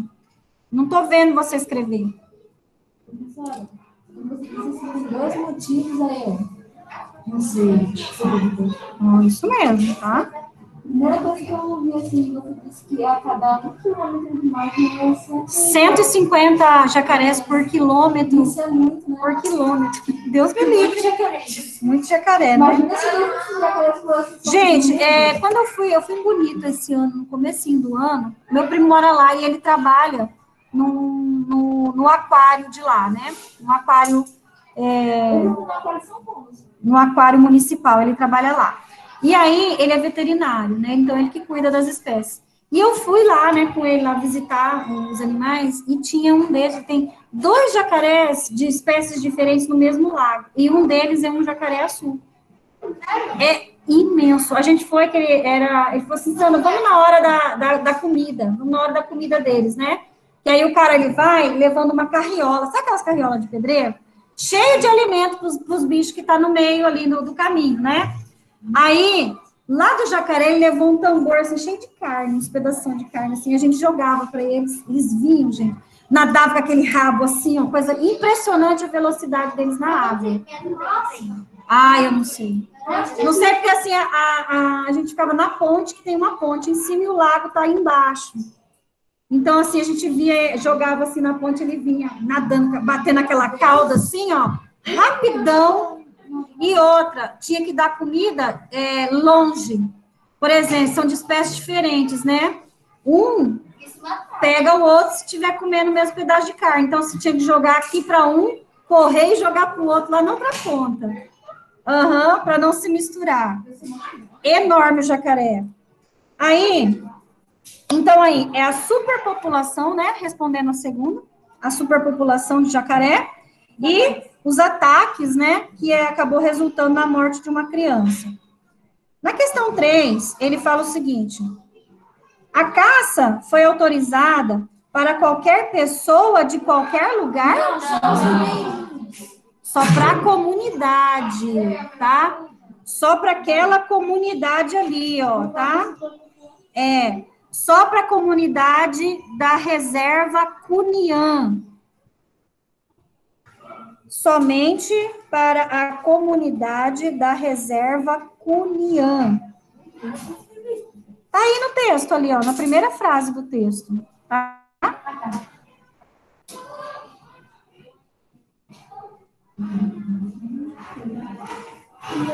Na questão 4, quais foram os benefícios... Hã?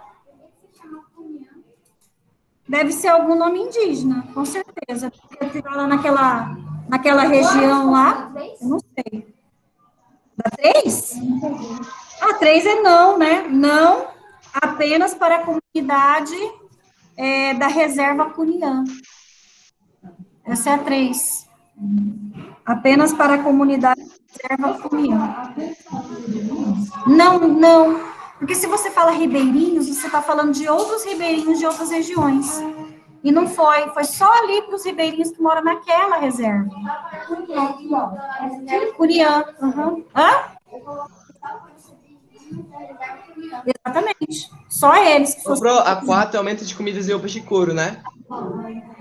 Peraí, eu nem li ainda a pergunta, deixa eu ler. A 4 é assim: quais foram os benefícios da caça autorizada, né, para a comunidade? Aumento de comida e roupa de couro. A primeira coisa, peraí, é que vocês já estão indo direto no produto final. Mas a primeira coisa foi controlar a superpopulação. Tá? A primeira coisa foi o controle, tá, da superpopulação de jacarés. É a primeira coisa. Isso. E aí, depois, né, do controle da superpopulação, eles encontraram uma forma de renda, tá? Eles encontraram uma forma de renda. Vendendo a carne, né? Exatamente, vendendo ali a carne do jacaré, tá? O que está aumentando a renda deles, né?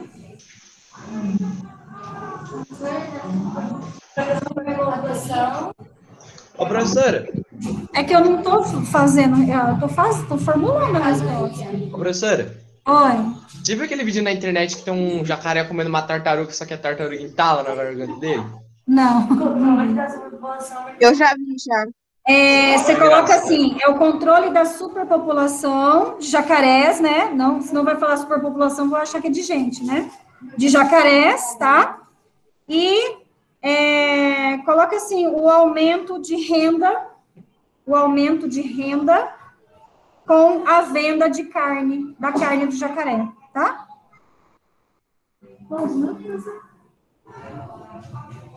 Ai, fala aí, gente, é porque eu tô falando. Controle da superpopulação de jacarés.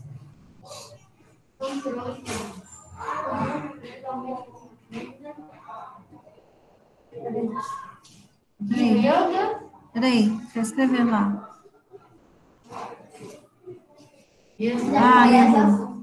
Professora, quanto a diferença entre o jacaré e o crocodilo é imensamente maior. E acho que a gente não tem aqui no Brasil. Não. Verdade. Crocodilo a gente não tem aqui. Tem jacaré. Forte. Aqui só tem jacaré. Aí tem diversos tipos, né? De jacaré. Tem o jacaré do Papa Amarelo. Aqui a gente não tem urso, porque a gente não tem urso. Professora, tem jacaré de Papa Amarelo? O Galo Os acabou de climáticos perguntar. também que ajuda, né? O clima. O Galo acabou de perguntar. Tem jacaré de Papa Amarelo no nosso estado? O nosso país? Aqui, no país tem. Ah, bom. No Brasil tem jacaré do Papa Amarelo. Eu acho que é até o mais comum, se não me engano. E o aumento? Foi o que eu falei. Tem que tem no Pantanal. Eu acho que é esse que tem no Pantanal, Matheus. Jacaré do Papa Amarelo. Tá? Com a venda. Tá acabando. Só um pouquinho que a gente... Eu estou formulando mentalmente, eu não estou... Controle da superpopulação de jacarés e o aumento de renda com a venda. Tá vendo? Da carne do jacaré.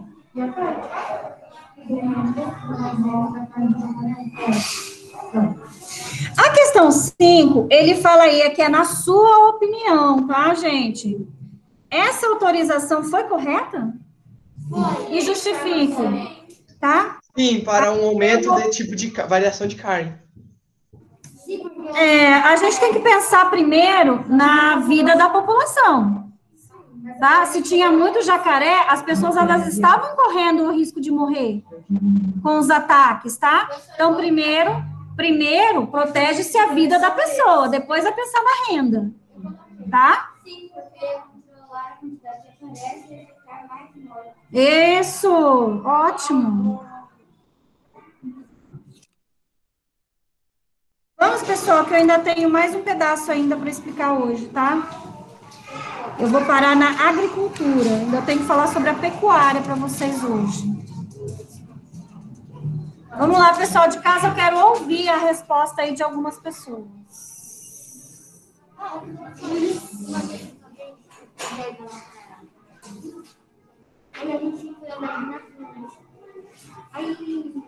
Pronto, lá embaixo, quando o problema de cavalo marinho, mas eles são muito pequenos. Ele é bem pequenininho. Não, eles são bem minúsculos. Uhum. Fala a sua, vai. Sim, pode.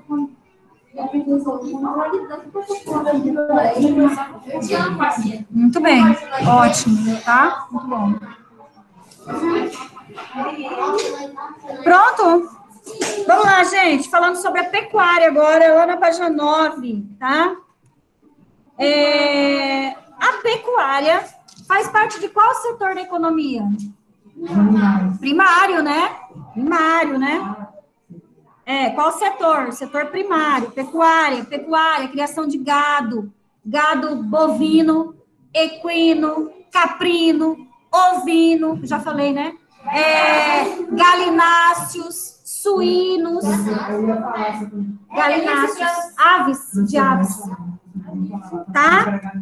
Ele tem aqui, ó, olha só. Uhum. A pecuária é uma importante atividade econômica desenvolvida no espaço rural, tá?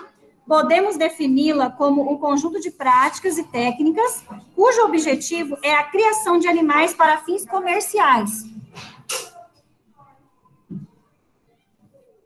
No Brasil, está relacionada principalmente à criação de bovinos, mas também podemos citar a criação de suínos, que são porcos, galináceos, galinhas e frangos, equinos, cavalos, caprinos, cabras e bodes, ovinos, ovelhas, entre outros, tá? A seguir, observe o gráfico a seguir. Eles mostram a participação na produção de suínos e frangos por região no Brasil no segundo trimestre de 2016, tá? A região sul, com a região, com o maior, naquele ano, né, eu não sei se ainda o maior produtor de porcos, né, de suínos do Brasil, tá? Seguidos ali da região sudeste, depois da centro-oeste, a nordeste e a região norte não tem, tá? E depois ali a gente tem a produção de frangos. Olha o sul de novo, gente, tá? Sul, segundo sudeste, terceiro centro-oeste, quarto nordeste e último norte. Fala. Existe leite de porco? Não, nunca ouvi falar. Ué, porquinho ama. Fala. Porque uma vez, esses dias eu tava lá no mercado, assim, virei lá pro achei assim, banha suína. Aí eu, não, eu achei. E é excelente para fazer comida. Eu gosto de usar banha. Nossa, minha avó É muito melhor usar banha do que óleo de soja. Só banha. Lá em casa eu uso bastante também. Aí, gente, a gente tem aqui, então, as duas fotografias da criação, né? De cada um. A primeira criação de porcos e a segunda de aves ali do lado, de frango, tá?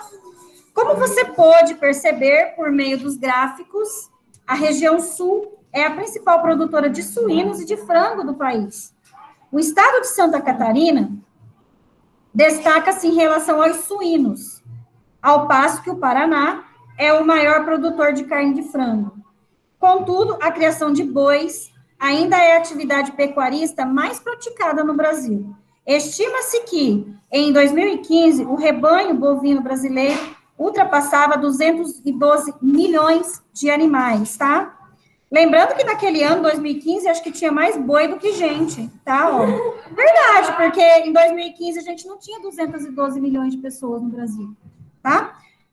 Nessa contagem também se concluem os bufalinos, que são os búfalos, tá? Produzidos principalmente no estado do Pará.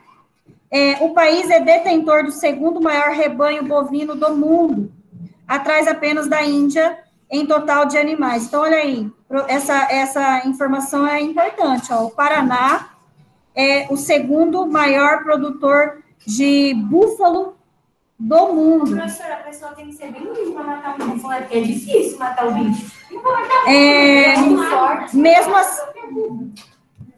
Mesmo assim, temos o maior rebanho comercializável, visto que o animal é considerado sagrado na Índia. Isso impede, na maioria das vezes, seu abatimento e sua comercialização, tá? A gente já sabe disso, né? Que a vaca é um animal sagrado lá, né? Elas andam normalmente no meio das pessoas na cidade e ninguém mexe com elas, tá? Depois ali na página 10, só um pouquinho, gente, a gente tem que terminar.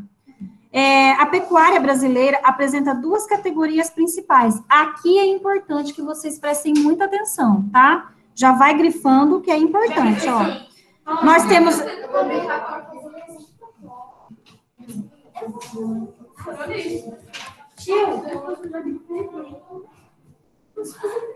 A pecuária, tá, gente? Ó, pecuária brasileira, então, ela é dividida em duas categorias, a intensiva e a extensiva, tá?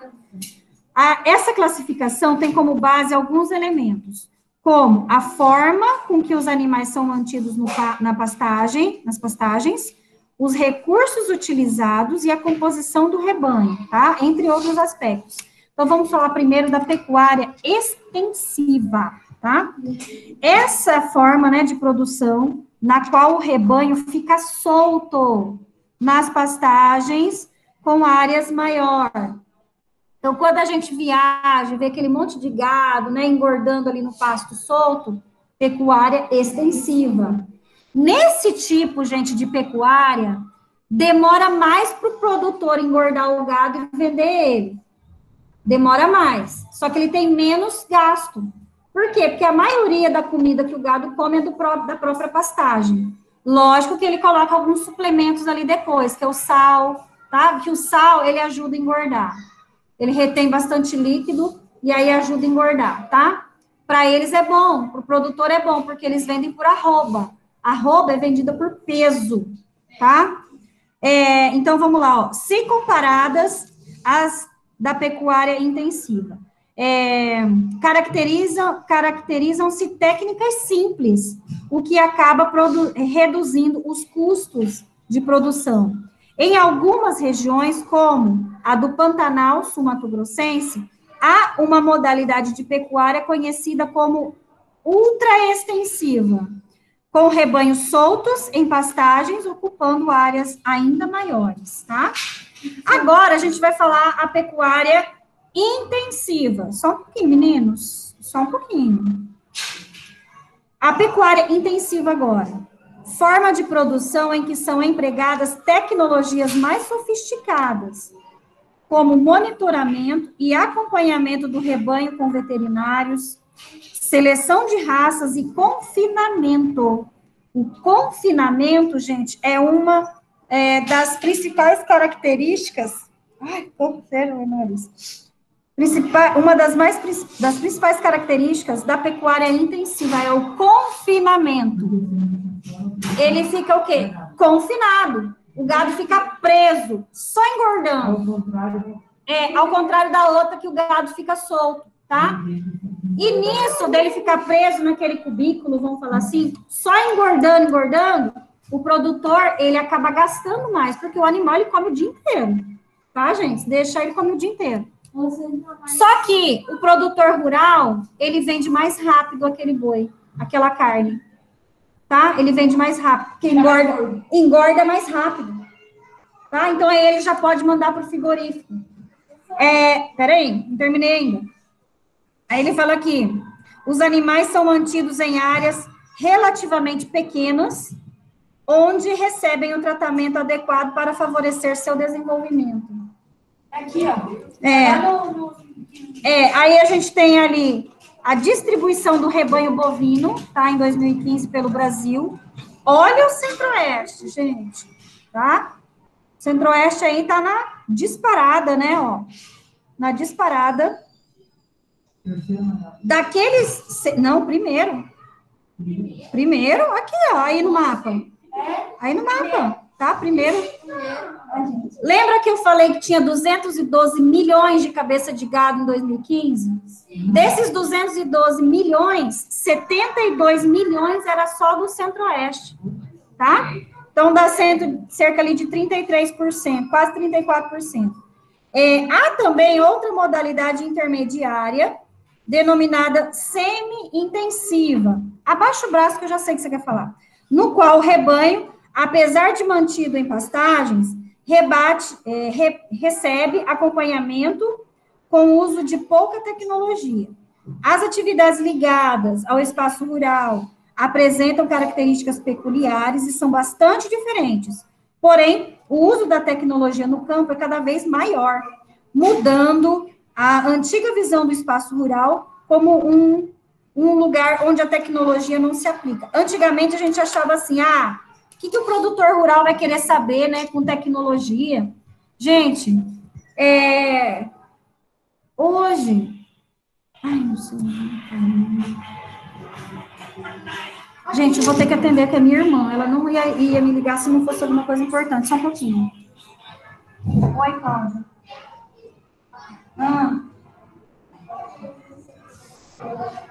Tá bom, tá. Tchau. Ai, desculpa, gente. Eu até falei o que eu ia falar. Até perdi o que eu ia falar. Fiquei preocupada que a minha cachorrinha não tá bem. Ai, como que é que eu ia falar? Onde que eu tava falando? Sobre a criação. A tecnologia no campo, tá?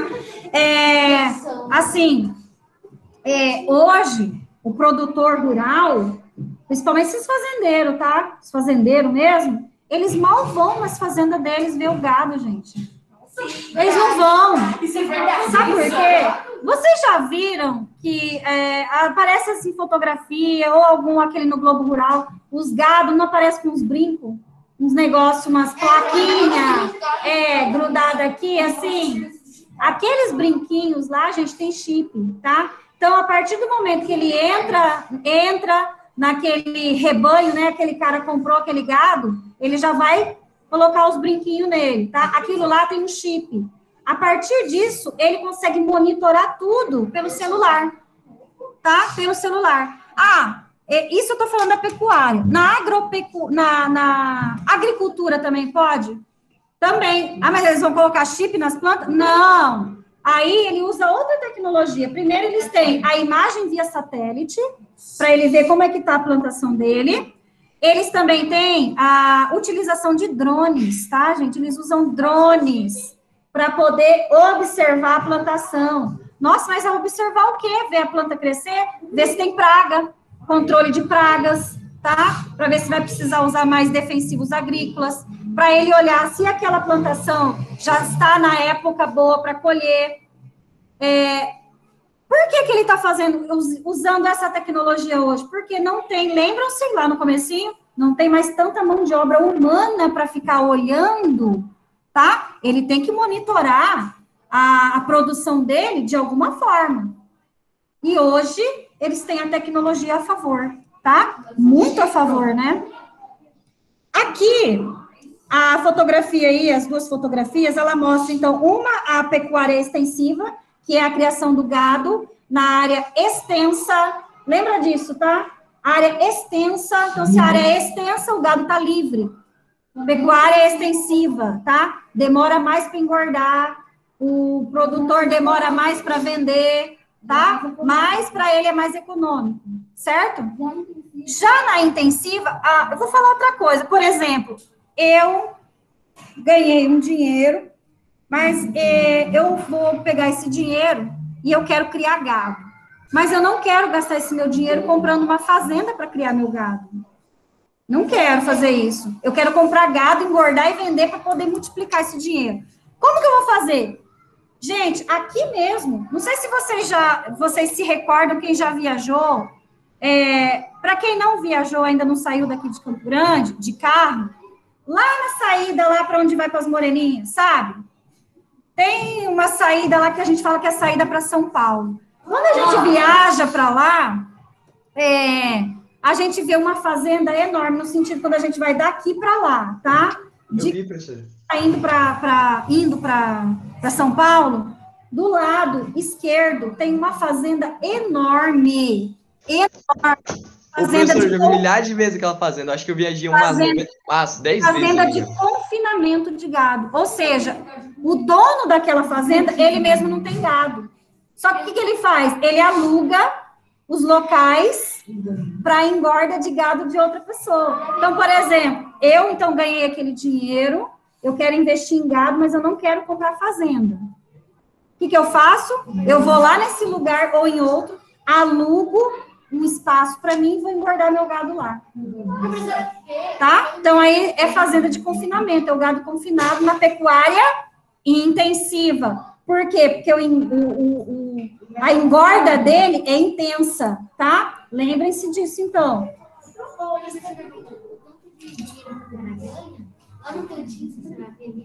Tem um espaço de helicóptero. Tem, claro. Não é só para ele, né? É para os próprios produtores que chegam lá. Gente, tem gente milionária, é que a gente é pobre, não sabe. Mas no Brasil, se não me engano, nos últimos 2, 3 anos, tem mais de 100 milionários. Teve aí, aumentou, tá? Caraca, eu vou ter dinheiro, mas eu queria... Vamos lá. Aí, a última coisa que a gente vai ver hoje é o Saiba Mais, tá? Da página 11 ali. Você queria falar? Fala. Uma vez eu estava lá na casa da minha avó, né? E a gente passa por um pouquinho, a gente vê as aulas, né? E às vezes, quando a gente desce, a gente vê a feira na entrada. Um monte de gado se passando. Aí a gente fala, né? Eu não lembro numa corinha.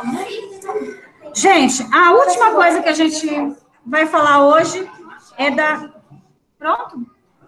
genética e robótica na pecuária intensiva, tá? Então, a gente vai falar aí dessa tecnologia que ajuda aí na produção mais rápida, né? Na área da pecuária. Ali ele fala assim, os avanços tecnológicos no campo são surpreendentes. A utilização de tecnologia para o aumento da produção vem transformando o meio rural em um setor em que se realizam poucas pesquisas, tanto em inovação e produção de equipamentos e máquinas, quanto no conhecimento e na manipulação genética. Manipulação genética, a gente já sabe que vai mexer com o gene daquele animal. Ou seja, eu posso fazer a reprodução daquele animal, tá? Por exemplo, vocês já ouviram ali um parque chamado Parque Laucídio Coelho? Antes da pandemia, né, todos os anos, ali tinha aquela Ferona, não é Ferona, como que chamava? Expo Grande. A Expo Grande, todo ano tem a Expo Grande, por causa da pandemia não teve mais, né? Ali na Expo Grande é comercializado gado, tá? De espécies, de tudo quanto é espécie, daqui de dentro do nosso estado, mas também vem alguns exemplares de outros estados, tá? E esse gado comercializado, alguns são premiados, tá? Eu trabalhei lá, tá? Eu já trabalhei lá nesse parque. E os bois, gente, uma coisa enorme. Gente, tem uns bois que parece da altura de uma caminhonete, de tão alto que eles são, e grande, tá? Grande, musculoso. Isso, eles fazem o quê? Eles vendem o gene desse boi para reproduzir em outras vacas, tá? Para poder... E é caro. Caríssimo, tá? O sêmen, né? Eles vendem o sêmen do boi, tá? É caro demais, tá? E é caríssimo. Então, ó, gera dinheiro. Fala aqui. Espera aí, gente. Uma pessoa gastou quase 103 mil reais com uns 6 bois. Geralmente são bois premiados, tá? Com 6 bois, você gastou 103 mil. Eles gastam. É porque daí ele vai reproduzir muito mais depois, né? Fala.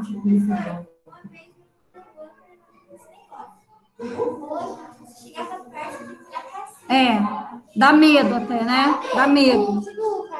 Mas que bodeguinho de carne que veio com o bodeguinho de Vitória, 10 segundos de Vitória, ele tá milionário, que ganhou 2 milhões. Eita, lasqueira, hein? Vamos lá. Recentemente, deixa eu terminar aqui, peraí. Recentemente, a produção de suplementos alimentares.